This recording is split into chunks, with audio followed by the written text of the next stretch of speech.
दोस्तों नमस्कार। दोस्तों, आज हम लोग प्राइमरी का इन्वायरमेंटल स्टडीज़ का practice set third number start करने जा रहे हैं। तो टोटल 50 क्वेश्चंस हैं इसमें, तो स्टार्ट करते हैं। फर्स्ट है, किस सम्मेलन में सतत विकास यानी सस्टेनेबल डेवलपमेंट की अवधारणा को मान्यता प्रदान की गई? बहुत इंपॉर्टेंट है। स्टॉकहोम सम्मेलन था 1972, उसमें सस्टेनेबल डेवलपमेंट की अवधारणा को मान्यता प्रदान की गई थी। नेक्स्ट आते हैं, किस सम्मेलन में सतत विकास पहली बार परिभाषित किया गया? तो पहली बार परिभाषित जो है ये बर्टलैंड रिपोर्ट जो थी 1987 में, इसमें ये पहली बार परिभाषित किया गया था सस्टेनेबल डेवलपमेंट को, सतत विकास को। निम्नलिखित में से कौन एक सतत विकास लक्ष्य एसडीजी हेतु 2030 तक प्राप्त करने का लक्ष्य नहीं है? यानी 2030 तक सतत विकास लक्ष्य में शून्य भूख जो है, भूखमरी को मिटाना है पूरी तरह से पूरे विश्व से। यूएन के जो लक्ष्य है, गुणवत्तापरक शिक्षा प्रदान करने का लक्ष्य है 2030 तक, और लैंगिक समानता का लक्ष्य है 2030 तक का। अंतरिक्ष अनुसंधान इसमें शामिल नहीं है, डी वाला इसका आंसर हो जाएगा। नेक्स्ट आते हैं, सूर्य का प्रकाश जब पत्तियों पर पड़ता है तो उसका कितना भाग पत्ती द्वारा अवशोषित होता है? तो टोटल जो है 83% एब्जॉर्ब किया जाता है पत्तियों के द्वारा जब सूर्य का प्रकाश जब पत्तियों पर पड़ता है तब। नेक्स्ट आते हैं, सूर्य के प्रकाश के 7 रंगों विबग्योर से मिलकर बना है 7 सूर्य का प्रकाश। इनमें से कौन सा रंग प्रकाश संश्लेषण यानी फोटोसिंथेसिस में सहायता करता है? तो हम लोग जानते हैं कि पौधे फोटोसिंथेसिस प्रक्रिया से अपना भोजन बनाते हैं और पत्तियों से ये स्टार्ट होता है क्लोरोफिल के प्रेजेंस में।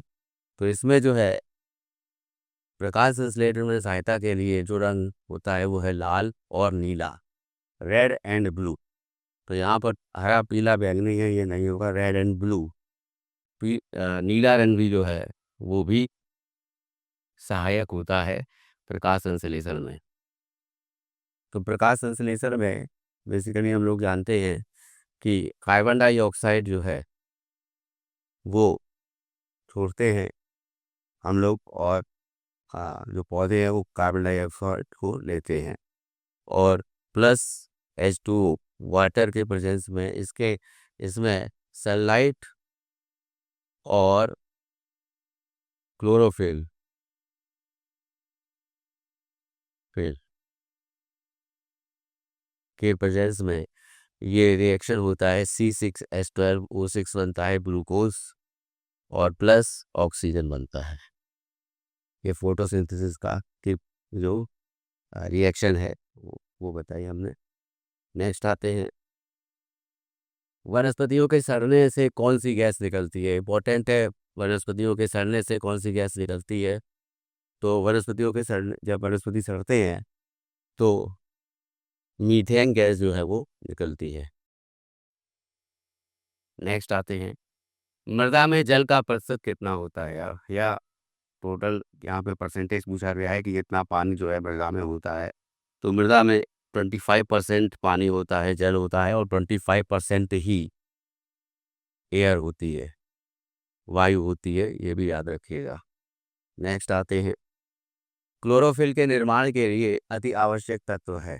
तो क्लोरोफिल का निर्माण जो होता है तो उसके लिए मैग्नीशियम इम्पोर्टेंट तत्व है जो कि क्लोरोफिल में होता है।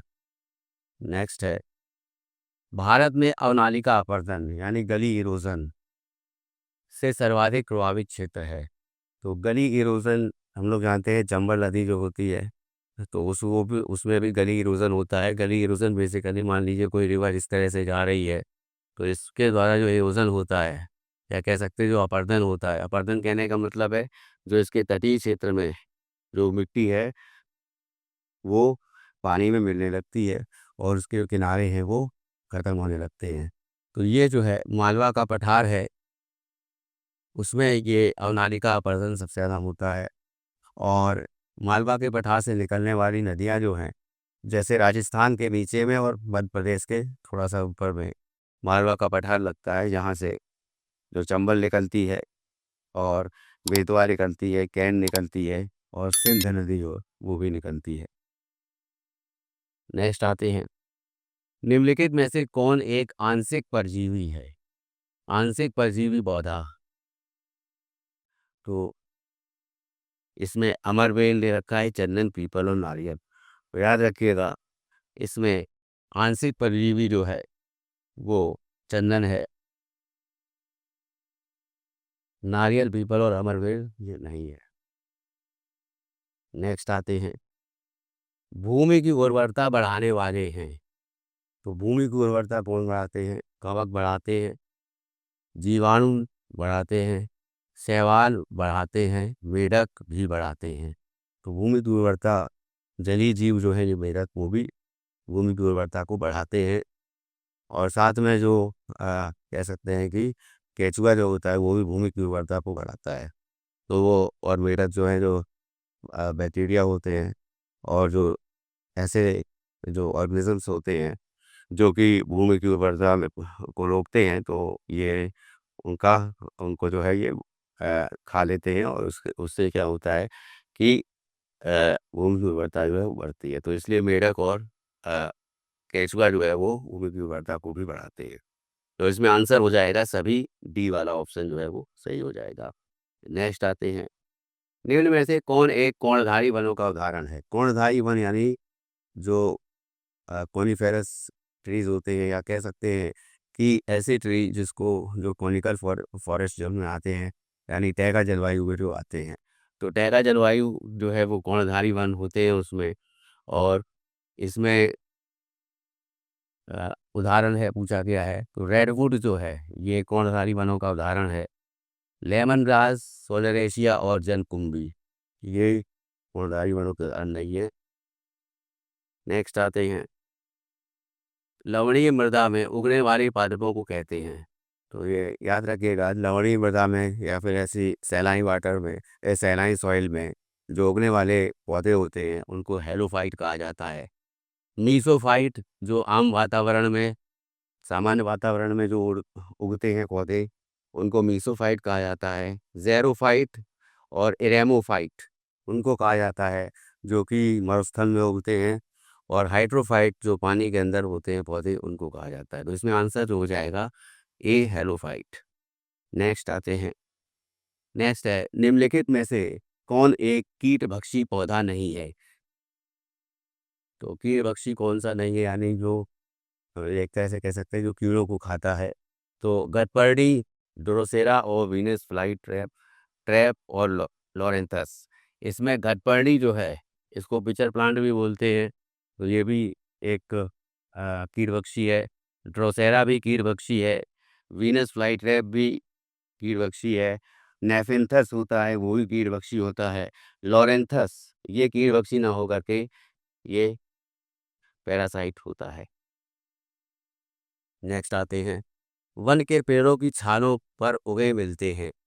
वन के पेड़ जो होते हैं उनकी छालों पर लाइकेन उगते हैं। आंसर इसका भी हो जाएगा। लाइकेन जो है वो बेसिकली एल्गा और फंगस से का मिश्रण होते हैं।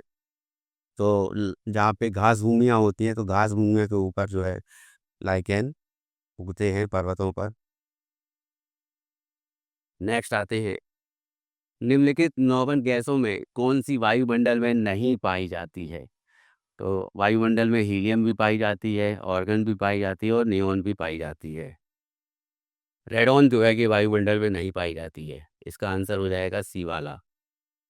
अगर हम वायुमंडल में बात करें तो लगभग 79% नाइट्रोजन होती है, लगभग 21% जो है वो ऑक्सीजन होती है और 0.93% ये ऑर्गन होती है। उसके बाद 0.04% ये CO2 होती है। CO2 ये ऑर्गन, ये ऑक्सीजन और सबसे ज़्यादा नाइट्रोजन। नाइट्रोजन।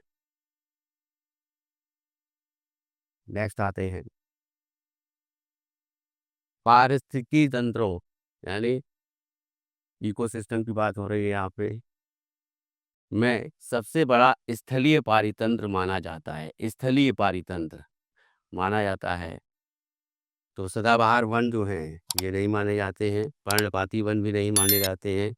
कोणधारी वन या टैगा वनस्पति जो है, टैगा वन, ये पारिस्थितिक तंत्र में सबसे ज़्यादा जो है स्थलीय पारितंत्र में माना जाता है इनको। तो सबसे ज़्यादा जो है स्थल में फैले हुए जो है वो कोणधारी वन है। फिर पर्वतीय वन है वो भी नहीं, आंसर इसका सी हो जाएगा।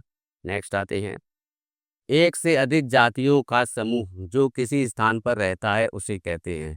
तो एक से अधिक जातियों का समूह जो है जब एक स्थान पर रहता है तो समुदाय बनता है, तो जैव समुदाय उसको कहते हैं। आंसर हो जाएगा बी, जैव समुदाय।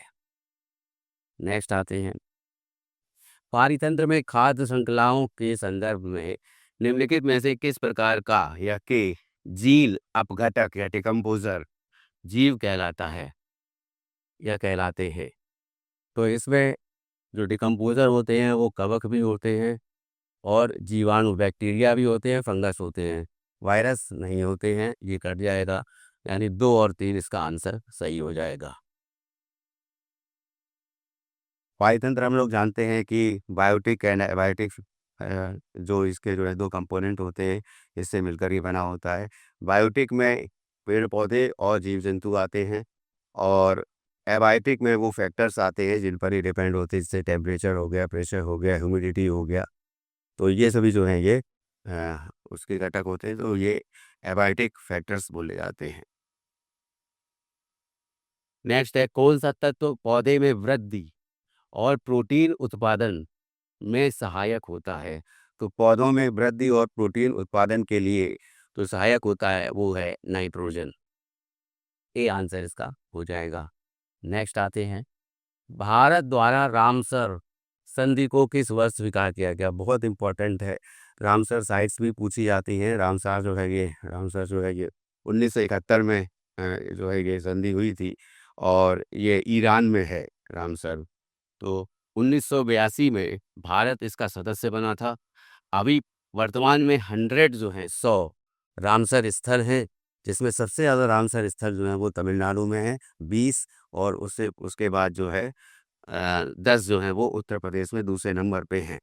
उड़ीसा जो है तीसरे नंबर पर है और उसके बाद जो है चौथे नंबर पर पश्चिम बंगाल आया, तो वहाँ पे 6 हैं। 6 और 5 हैं, माफ़ कीजिएगा। फिर से बता देते हैं, पहले नंबर पर तमिलनाडु है, दूसरे नंबर पर तमिलनाडु का यूपी है, इसमें 10 हैं, इसलिए 20 साइट्स है जो कि तमिलनाडु में है। तीसरे नंबर पर यूपी के बाद में उड़ीसा आता है, उड़ीसा में रामसर साइट्स जो हैं वो 6 हैं।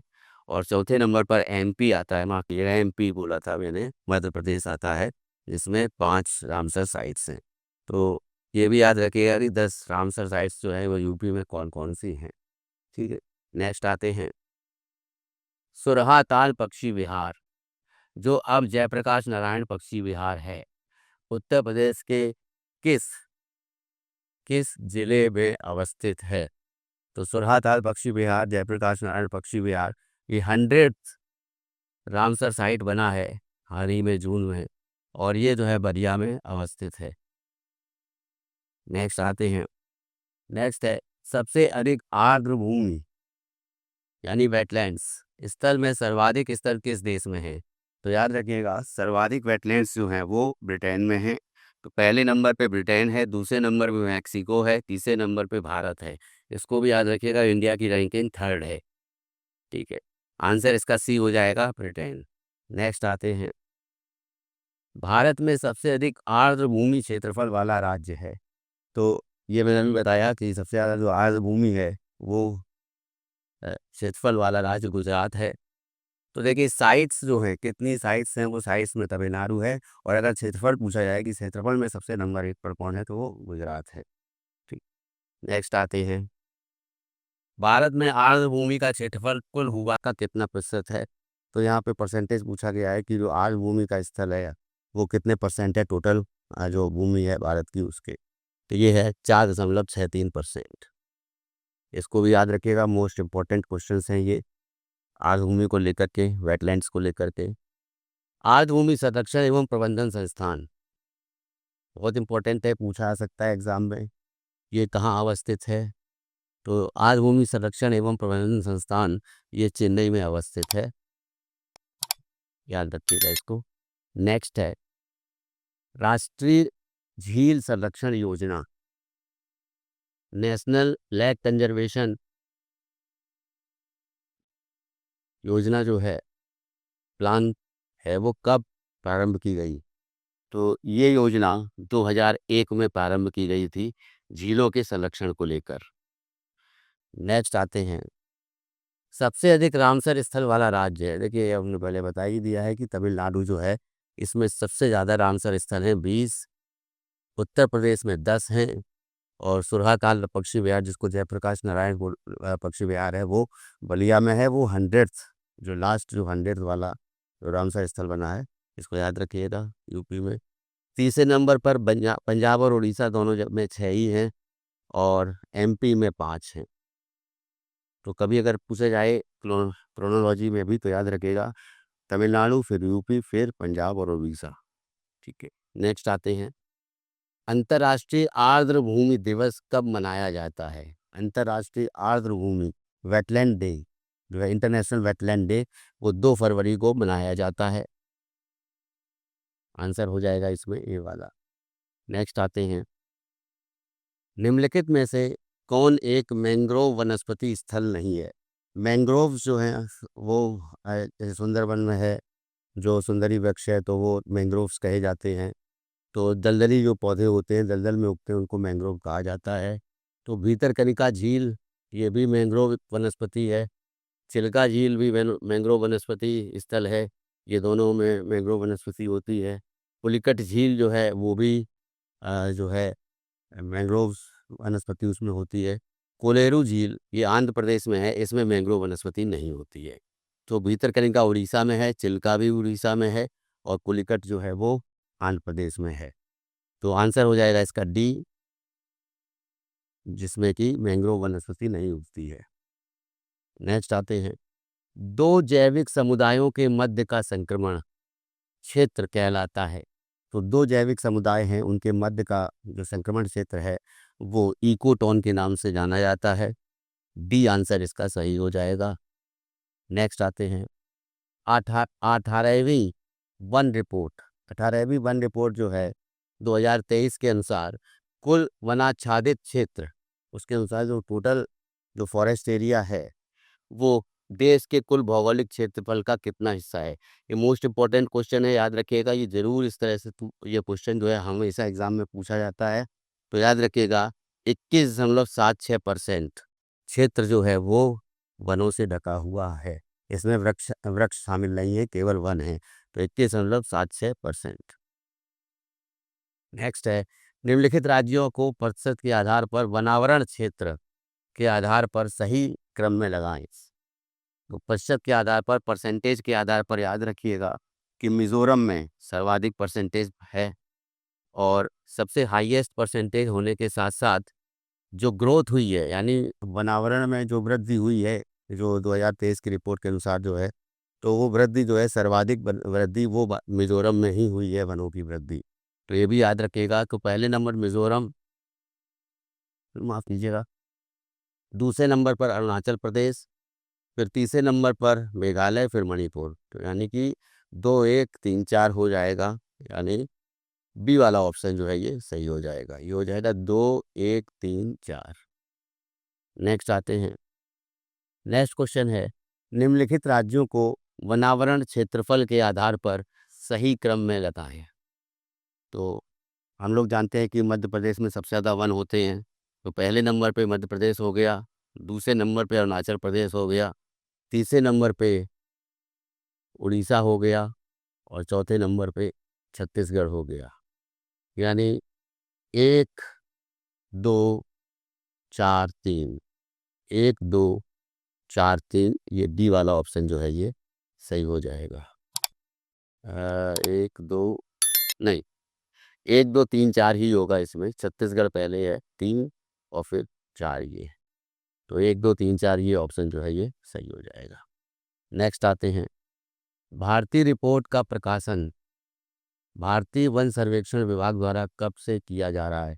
अभी जो रिपोर्ट है वन रिपोर्ट, भारतीय वन रिपोर्ट यहाँ पे होना चाहिए। भारतीय वन रिपोर्ट जो है 18वीं है जैसे, तो इसका जो प्रकाशन है वो वन सर्वेक्षण जो विभाग है भारत का, सरकार का, भारतीय इंडियन गवर्नमेंट का, तो ये कब से ये जो है रिलीज कर रहा है ये रिपोर्ट। तो याद रखिएगा ये रिपोर्ट जो है 1985 से रिलीज हो रही है। 1985 में से पहली बार जो है वन स्थिति रिपोर्ट जो है ये जारी करी गई थी। अभी वाली कौन सी है, 18वीं, जो 2023 में जारी करी गई थी। नेक्स्ट आते हैं, देश में केंद्रीय वन बोर्ड की स्थापना कब की गई। तो केंद्रीय वन बोर्ड की स्थापना 1950 में की गई, इसको याद रखिएगा इसको भी। नेक्स्ट आते हैं, जैव विविधता का जनक किसे कहा जाता है। देखिए जैव विविधता बायोडाइवर्सिटी है।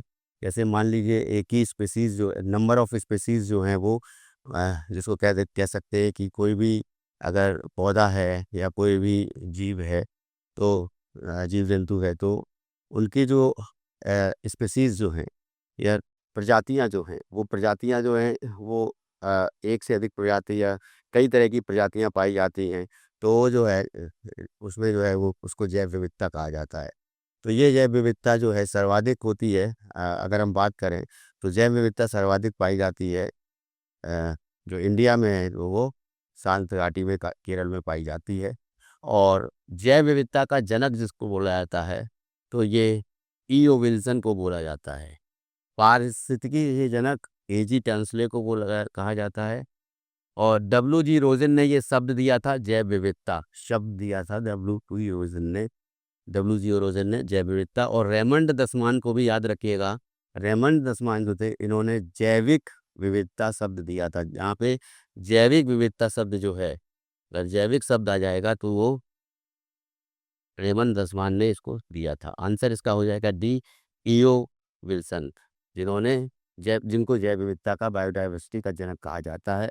बायोडाइवर्सिटी एक्ट जो है वो भारत सरकार द्वारा 2002 में बना था, याद रखिएगा इसको भी। नेक्स्ट आते हैं, कल्प वृक्ष की उपमा किस वृक्ष को प्रदान की गई है। देखिए कल्प वृक्ष जो है वो बबूल, पीपल, बरगद और नारियल, ये चार दे रखे हैं इसमें। आंसर है इसका नारियल। तो नारियल को कल्प वृक्ष की उपमा दी गई है, बाकी तीन नहीं होंगे। नेक्स्ट आते हैं, थामिन मृग कहाँ पाए जाते हैं।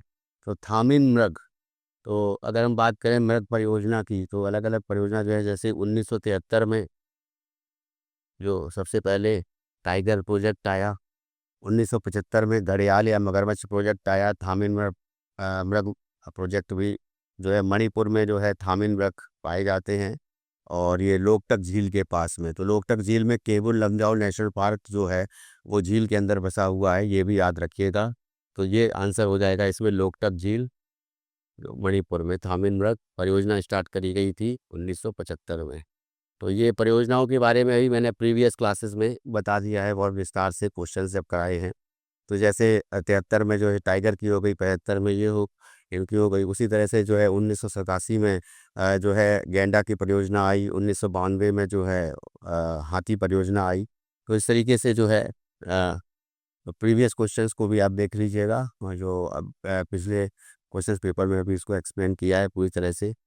तो आंसर हो जाएगा सी, लोकटक झील के पास। नेक्स्ट आते हैं, नेक्स्ट क्वेश्चन है, IUCN द्वारा जारी रेड डाटा बुक, एक रेड डाटा बुक IUCN जारी करता है जिसमें विलुप्त प्राय या संकटापन्न जीवों, विलुप्त प्राय या संकटापन्न जीवों को किस रंग से पृष्ठों पर दर्शाया जाता है। तो ये गुलाबी रंग के पन्ने होते हैं जिसमें संकटापन्न जीव दर्शाए जाते हैं। एक्सटिंक्ट की बात करें, जो पूरी तरह से विलुप्त हो चुके हैं, उनको लाल रंग से दर्शाया जाता है। तो पूरी तरह से एक्सटिंक्ट वाले जो हैं पूरी तरह से विलुप्त हो चुके हैं, एक्सटिंक्ट।